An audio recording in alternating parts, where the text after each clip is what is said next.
what's up guys? It's me again, LPC channel. So, narapunta sa atong bagong video karon. So, ang atong gilaag ron is natas sa Sandayong, Tuburan. So, tara, kuyogin mi ninyo.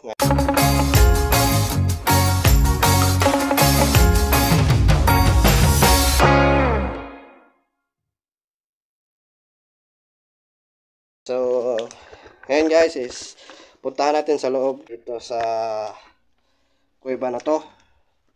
Dito sa Barangay Sandayong. Ito guys, may mga butas na yung lupa nila dito sa loob. At ayan o. Guys, yan. Siguro dahil sa mga ano to, lakas na pag-ulan. O yan guys. May mga insektong naninirahan sa loob. Yan. So, isa yan sa dapat nating iwasan pag nasa loob tayo ng ganitong klaseng kuweba. Kasi hindi natin alam kung anong klaseng insekto meron. So, ayan guys. Yung loob nito, medyo walang tumutulong tubig dahil tuyo na ngayon yung buong kuweba. So ayan guys, may mga namumuo ng rock formation sa itaas at ayun yung dinaanan namin kanina. So ayan guys, yung mga katulad nitong lugar is dapat binipreserve talaga natin para hindi masira. At itong lugar na to is napaka ganda talaga sa loob. Ayan guys, so medyo hindi nga lang ganong maliwanag yung ilaw natin na dala ngayon kasi parang na-discharge na yung battery. So, yung isang kasama natin nandun si Nathaniel. Ayan guys, yung mga rock formation dito sa loob ng kuweba. Ayan. Ayan guys, may mga na dito. Lumilipad, ayun o. Tsaka may mga insekto na rin. May mga paniki guys, ayun o. Kita nyo yun guys. Ayun. May mga tumutulo na tubig dito guys sa loob.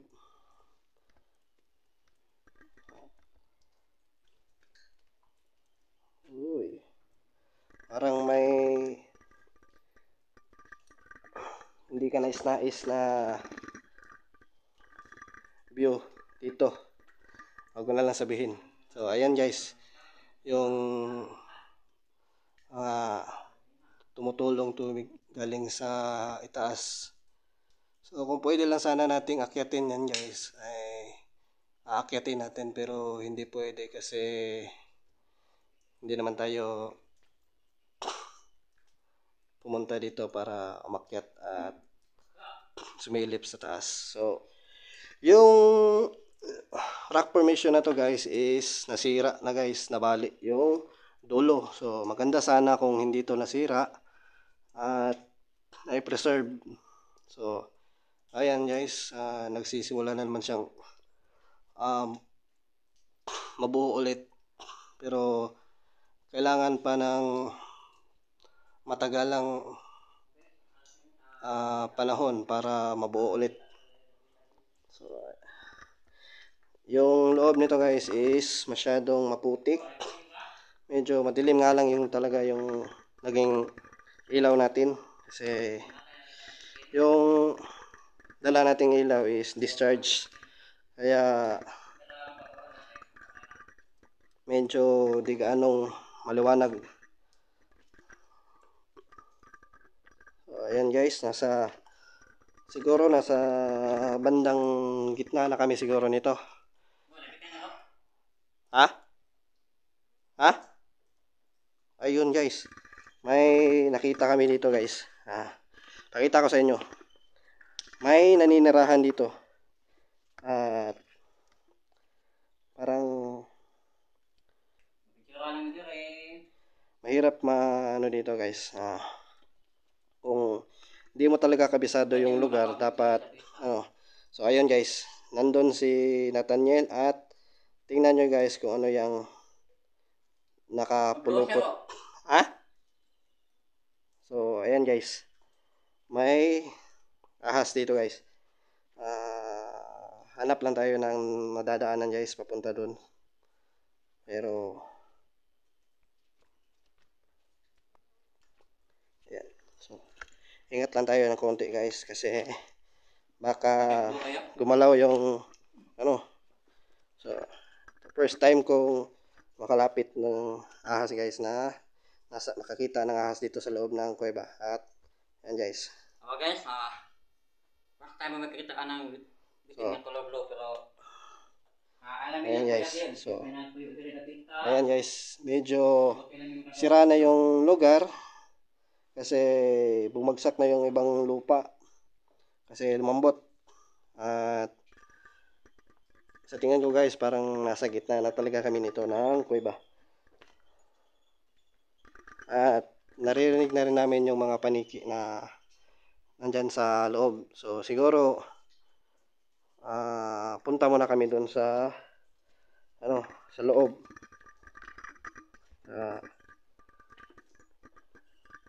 So, ayan guys, lapit tayo na konti. Ayun guys, yun, may ahas guys. Ayun so, dito tayo lalapit baka kasi territorial nila yan. Ayan, daanan lang natin, wag na nating pakialaman. So eto yung loob guys ng kuweba. Medyo yung ilaw natin guys is talagang wala na.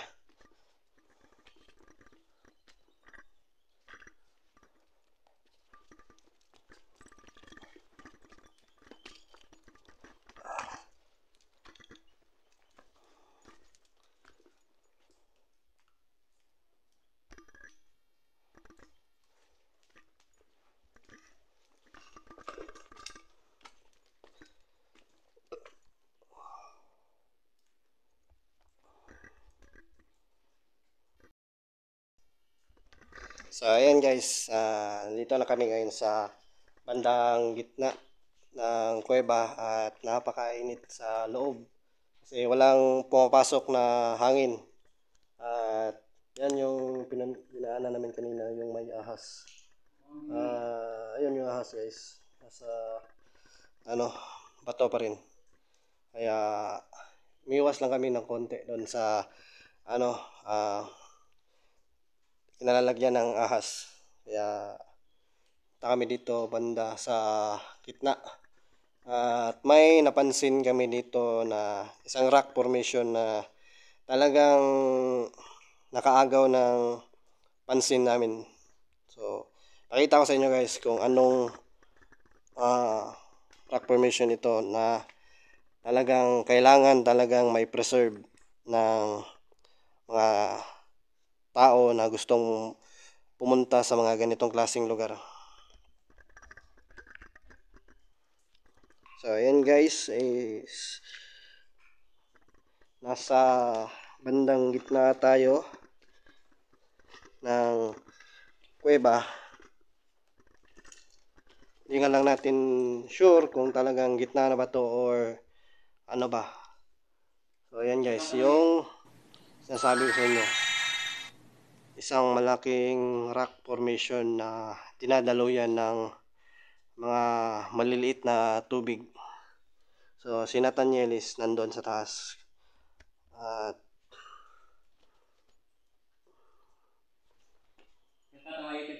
and guys na nandito sa loob. At yung mga rock formation sa taas guys is talagang nakaka-amaze sa mga taong talagang pumupunta sa lugar na to. Makita rin sa pagkakao. Ayan guys. Yung ito ang pinaka-main sa ano yung page. So, tara guys. Punta tayo banda dun guys. So ayan guys. Yung sasabi ko rock formation. Talagang napakaganda guys. Para sa mga ano, para sa yung cortina. Parang isang kurtina guys na nakasabit sa dingding. Tayo nakadala ng flashlight dito. Pero yung loob guys is talagang marami na talagang nasisirang rock formation tulad nito guys. Ayan yung mga batong to is talagang parang sadyang sinira. Ayan. Siguro may mga pumupunta pa rin talaga dito sa kuweba na to hanggang ngayon kasi yung ibang rock formation guys is talagang nasisira guys. Kasi kung talagang kalikasan lang talaga yung nandito is dito masisira. Maliban na lang sa mga malalakas na lindol. So ayun guys, meron pa pala dito guys na ano sa loob. So ayun yung mga rock formation guys, oh. Kung saan tinitirhan na ng mga paniki. Ayan guys, yung taas, ayun. Ang daming paniki na lumilipad guys, yun oh.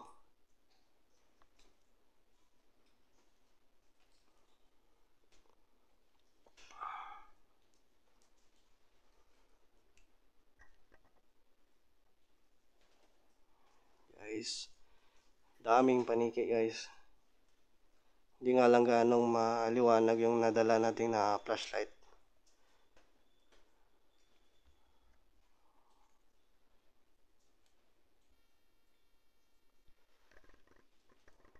So sa mga ganitong klaseng kuweba guys is talagang expected mo na talaga na may mga iba't ibang uri ng insekto tsaka mga hayop na naninirahan tulad ng ahas, di kaya daga.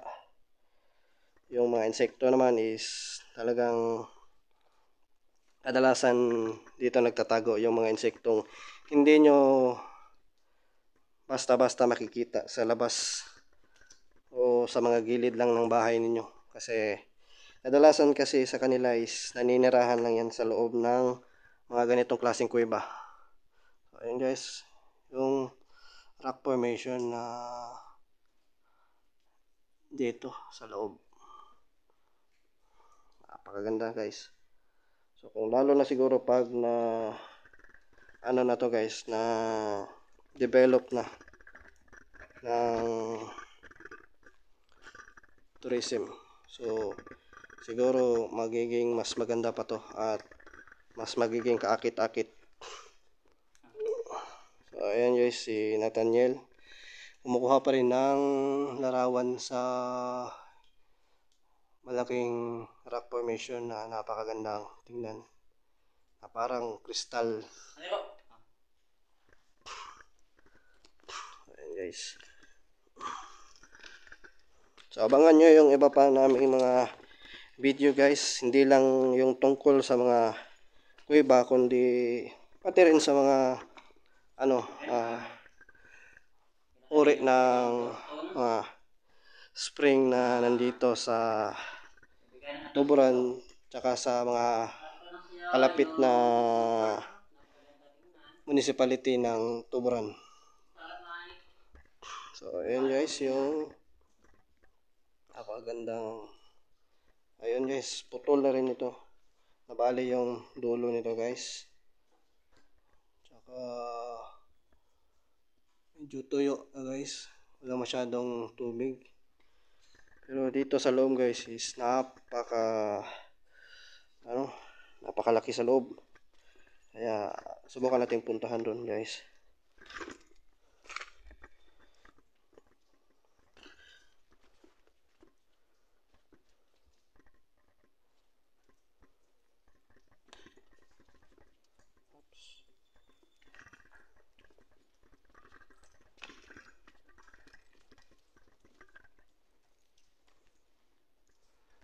guys, yung isang malaking rock formation sa taas guys.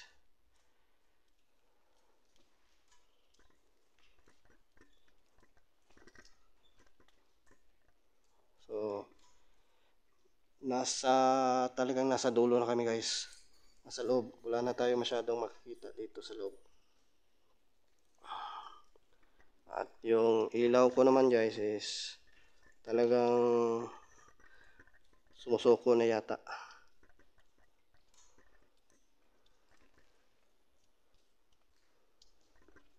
Ito tayo konti dito guys. May ganda dito, may tubig galing doon sa taas. Okay.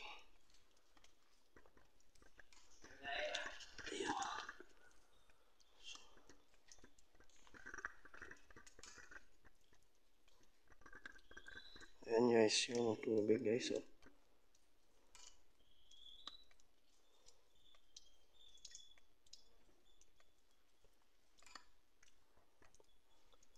So, napakaganda guys. Ngunit yung banda doon guys, oh, nakita niyo yun. Parang natibag yung stalagmite doon guys. Parang tinanggal. Napakalaking stalagmite na natanggal. Tsaka ayun guys. Parang sinadyang kunin guys.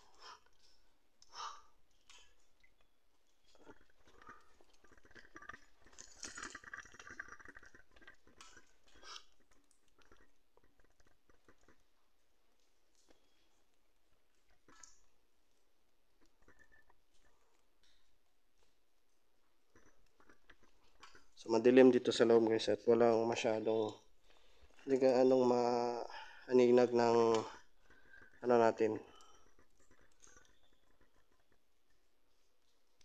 So parang may laging pumupunta dito guys kasi yung mga batong ito is talagang parang sinadyang sirain guys.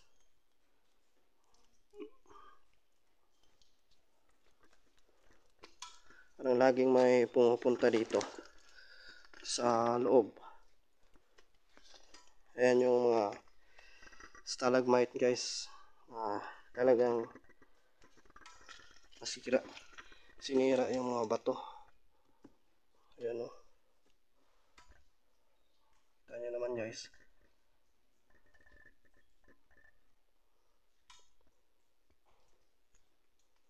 Ayan. So ngayon guys is nandito talaga ako sa pinakaloob na ng kuweba guys. Kung saan napakalaki sa loob.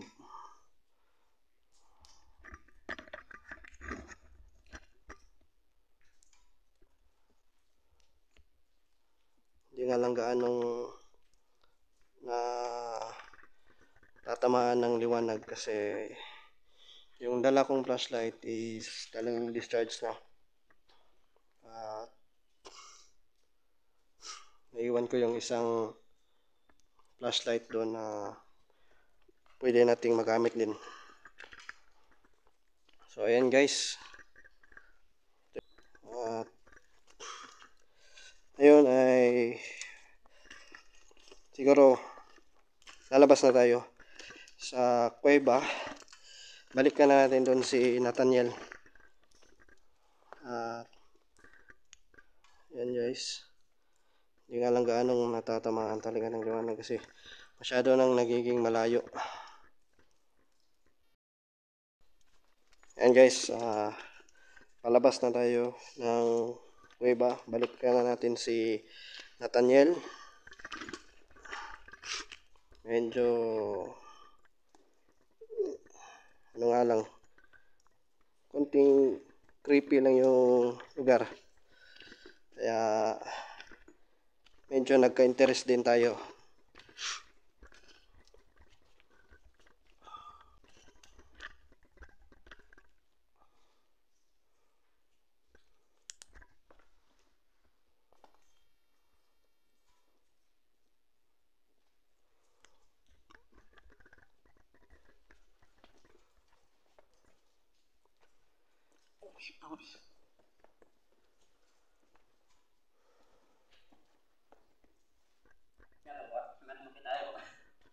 Medyo creepy dito boss. Medyo, kwan. Bro. Banda din to.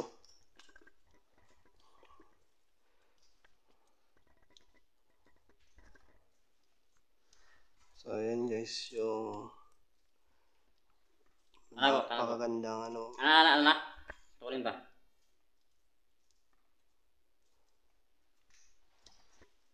Masak pa rin nga.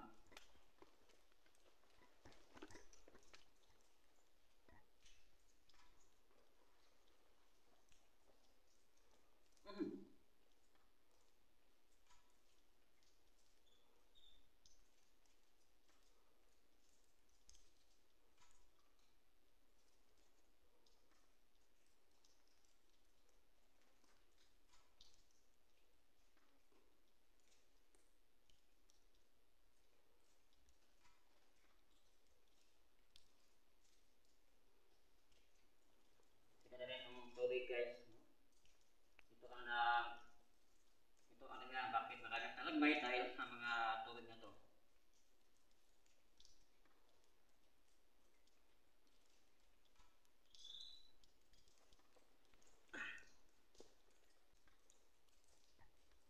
Ano naman nahan? Ha? Nagaganda? Wala. Sarado na.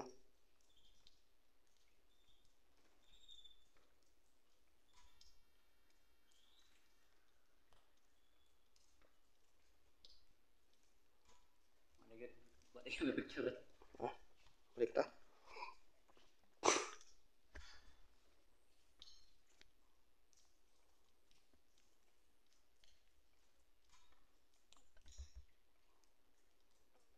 Blur do.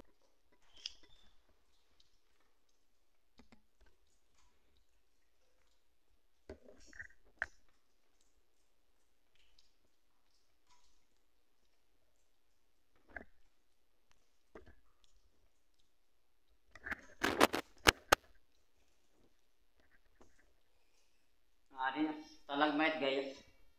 Diyan, kita natin dyan. Nakasentros niya, nakasentros niya sa kuba na to. Or nakasentros sa ayun. Dito lang siguro tayo, no? So ayun guys, Wala nang labas na kami sa kuweba guys. Kasi medyo nagiging mainit na yung loob. At talagang pinagpapawisan ako. At may isa pa tayong pupuntahan na ano, kuweba rin. So tara. Labas na tayo.